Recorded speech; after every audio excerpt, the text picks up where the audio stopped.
Doctor. Let's do that to Dr. Sid Bondurant, my friend from Grenada, Madison, and all points in between. Good morning, sir. How are you? Good morning, Paul. Good to hear from you. I'm just doing fine. I will say this: when I saw the press release and I saw Sid Bondurant in there, and then I saw this thing that was going on, and I said, "Wait a minute! I thought you retired."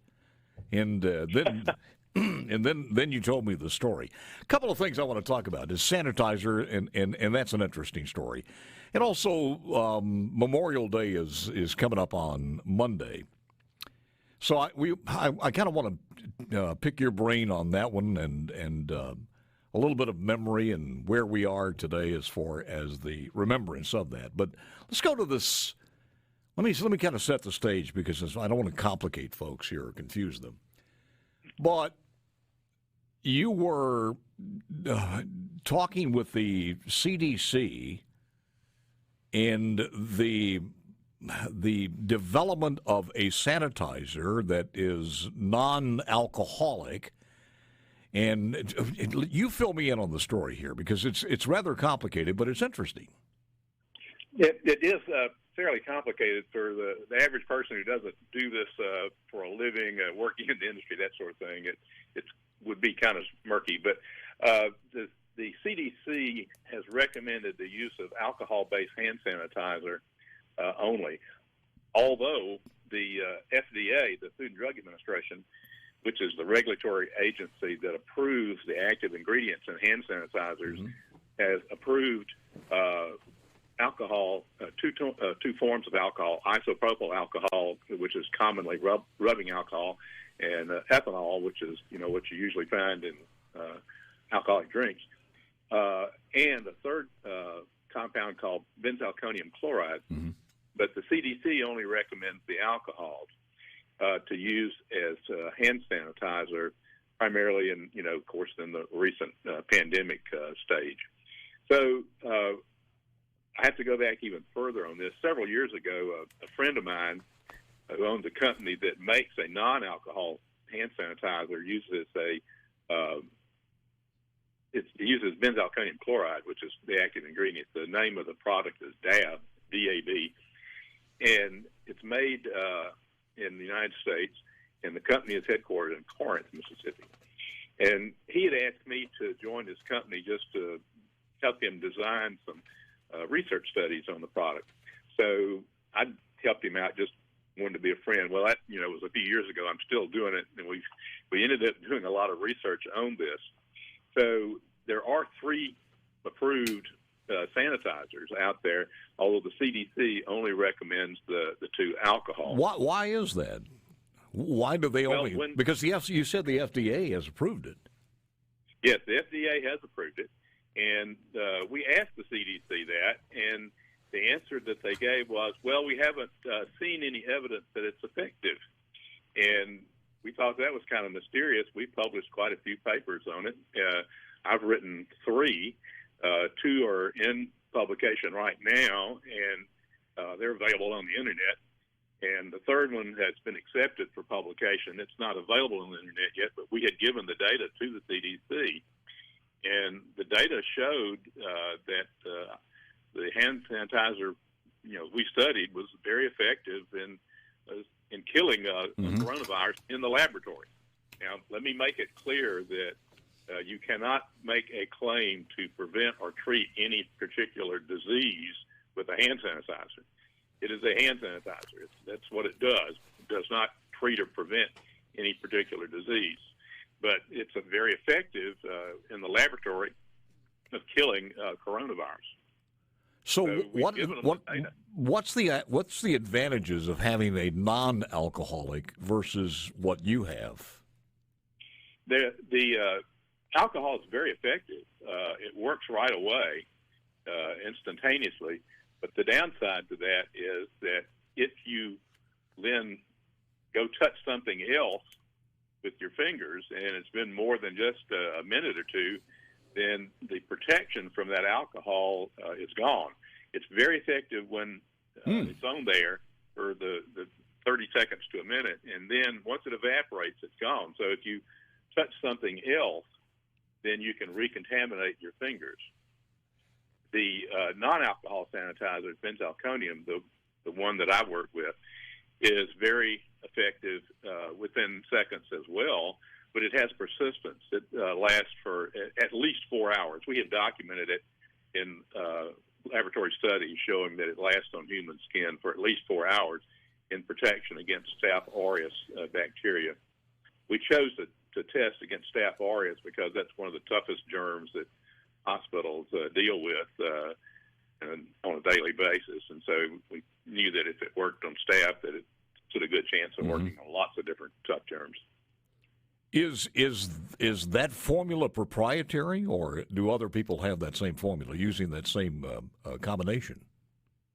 There are lots of companies that make a non-alcohol sanitizer using that active ingredient, benzalkonium chloride. Mm-hmm. There are differences, though, in between the different brands.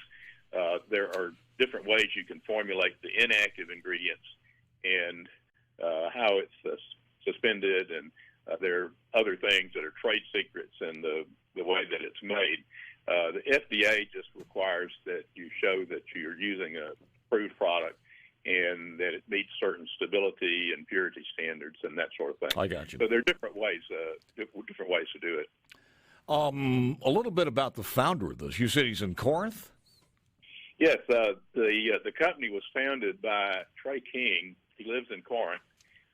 He's just an entrepreneur guy. He had owned a compounding pharmacy, and this is how the hand sanitizer came about. Yeah. The scientists and pharmacists that were working for him in the compounding pharmacy had to use sanitizer multiple times a day. Cleanliness and paying close attention to germs is essential in a compounding pharmacy. You just can't allow any contamination of the products. So they were using alcohol-based hand sanitizer multiple times a day, and it was just tearing up their skin. They'd get skin irritation, cracks in the skin, and the sanitizer would burn. And so they decided that they wanted to develop their own hand sanitizer.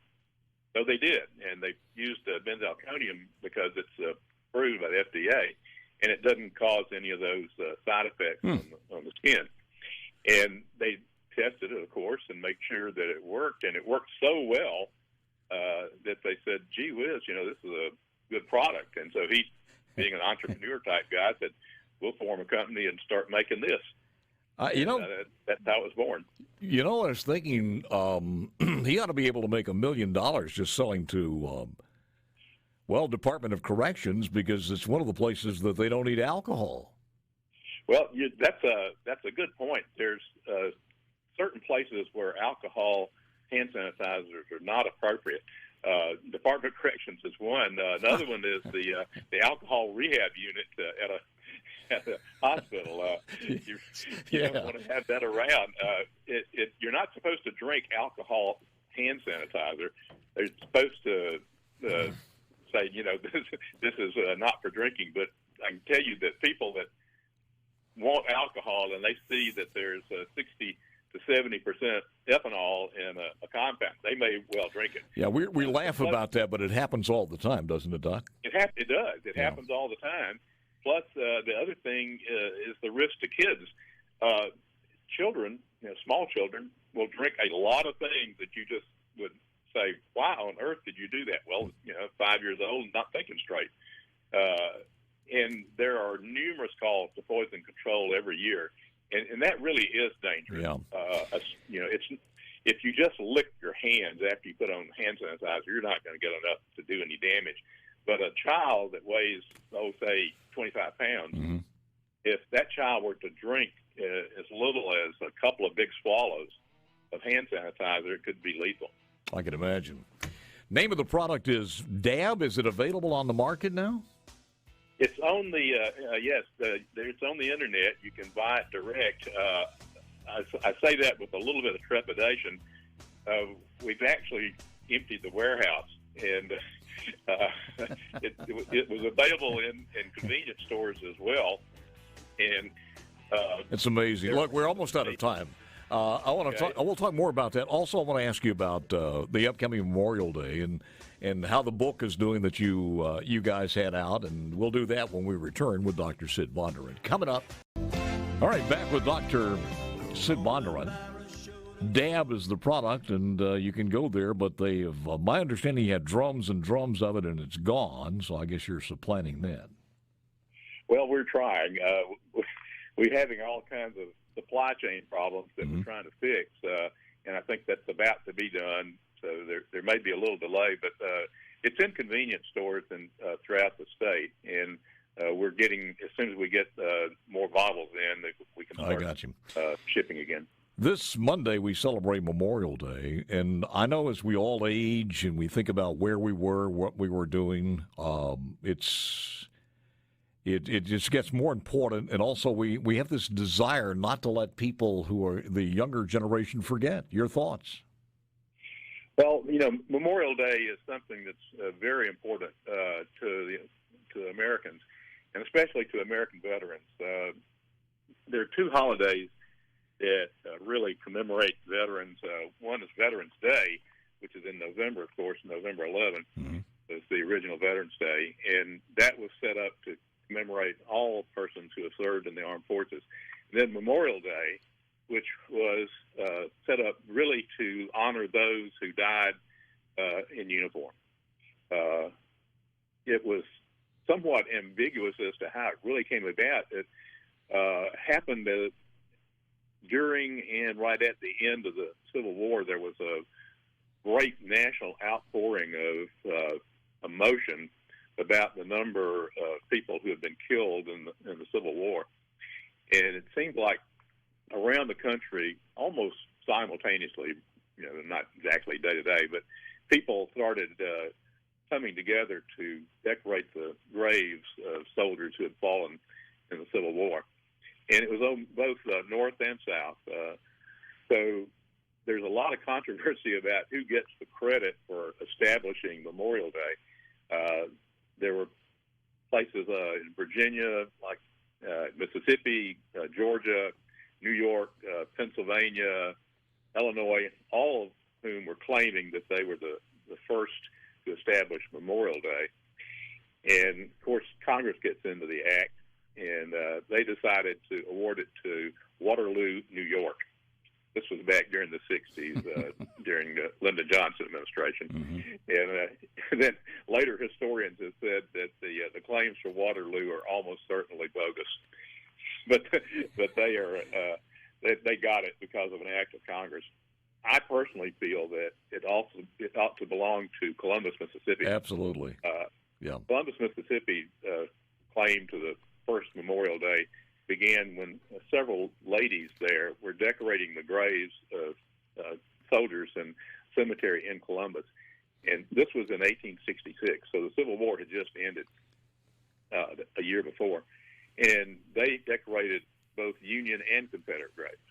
They said, both these sides had men who died, and each one of them had a family, and these were men who put on the uniform where their allegiance lay at the time, and they went out and fought in the Army and were killed. And it was appropriate to honor everybody who had died in uniform.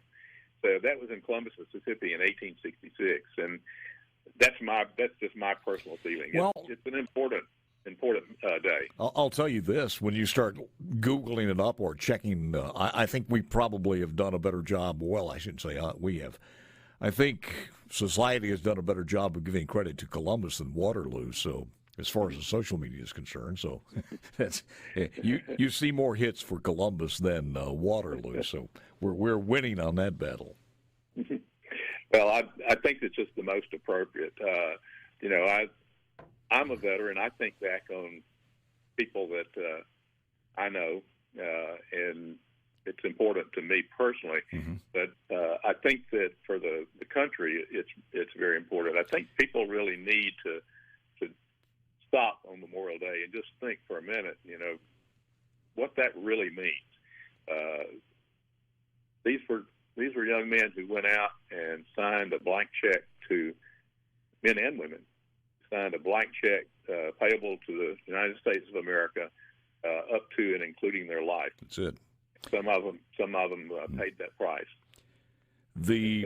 And also you start looking at this, and much like the greater generation, where a lot of those soldiers are gone, I'm sure you have a lot of friends that you served with that are no longer here. That's true. I was actually looking through something at quick story here, a book on the history of the 31st Infantry Division in World War II. We got about 15 seconds. All right, that was the Mississippi National Guard, and I read through the names of men who died in the South Pacific from the Mississippi National Guard, and it's quite sobering. A lot of the names. Dr. Sid Bondurant, sir, I thank you. It's always great to have a visit from you. We'll look forward to the future. We have used all the time allotted to us, but we'll reload, rearm, and return tomorrow morning at 6 a.m.